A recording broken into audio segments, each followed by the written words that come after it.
Have you ever made a decision so small, yet it destroyed everything? Just one night, one party, and 7 years of regret. This is the story of Daniel, a boy who finally forgave himself, but far too late. Daniel grew up in a quiet suburban town. Nothing fancy, nothing terrible, just normal. His father was a truck driver, a hard man with little words but strong expectations. He'd always say, "You've got to study, Daniel. Make something of yourself. Don't end up like me." Daniel didn't argue. He wanted more. He had dreams, big ones. It was the week of the college entrance exam, something Daniel had been preparing for over the past few months. Late nights, early mornings, no weekends, no distractions. His whole world had shrunk down to textbooks, notes, and practice questions. He'd turned down parties, ignored group chats, and lived on coffee and determination. This exam was everything. Then, just 3 days before the big day, a message popped up on his phone. It was from Jake, his best friend since forever. "Party tonight. Just one drink, 1 hour. You need this." Daniel stared at the message. He knew going was a risk, but he also felt burnt out. His brain was fried, his motivation running low. He thought, "One drink won't hurt. I'll clear my head and get back to studying."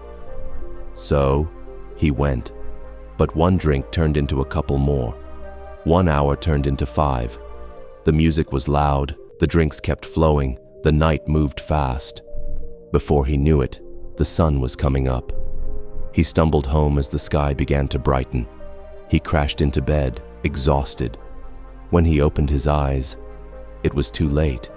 He had overslept, missed the exam, and just like that, months of hard work vanished. He failed, badly. At first he said, "It's fine, I'll try again next year." But guilt doesn't leave. A year passed, then 2. Daniel stopped trying, stopped dreaming, started lying to himself and to everyone. And every night the same voice whispered, "You ruined it." 7 years later. Daniel was sitting on a bench at the bus stop, under a rain that wouldn't stop. His head down, shoulders slouched. It was like the whole world was on his back. He didn't move. He wasn't waiting for a bus or anyone. He was just sitting there, like he needed somewhere to lay his exhaustion down. An old man walked over slowly and sat beside him. He glanced at Daniel and said, in a voice that sounded like it had come from the end of a long life, "You're really tired, son. Tired from carrying something heavy." Daniel didn't say a word. His eyes were on the street, but he wasn't seeing anything. The man took a deep breath, heavy, full of things left unsaid. Guilt is more dangerous than the mistake itself. A mistake is a wound, it heals. But guilt? It's like a parasite. It eats you silently. The man continued, "At some point you have to say, enough, let it go. Drop that damn weight, let it go. Start walking again." Daniel held his breath. His eyes didn't shine, but they trembled. He whispered, "What if I can't? What if that old me is already dead?" The old man smiled. "As long as you're breathing, a piece of that old you is still alive. Hold on to it. Stand up from there." That night, Daniel picked up a clean new notebook. He opened to the first page and took a deep breath. He stared for a few seconds, then wrote, "I forgive myself." 3 simple words, but they felt like a crack in an old wall inside him. No tears, no dramatic moment, just a little bit lighter. The next morning he woke up early, not because he had to, because he wanted to choose for once.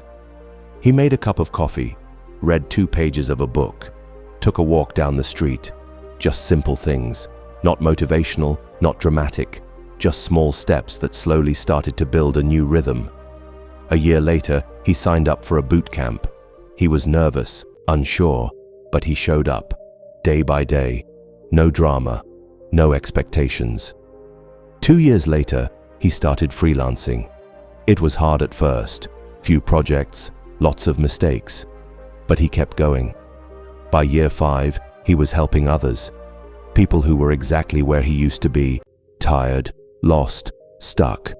And every time he told them, "You're not broken, you're being rebuilt." He wasn't just helping them, he was reminding himself too. Maybe you're like Daniel, still punishing yourself for one night. But your worst mistake wasn't that night. It's what you've stopped doing since. Forgiveness isn't for others, it's for your future. So, are you still living inside your guilt? Or are you finally ready to let go?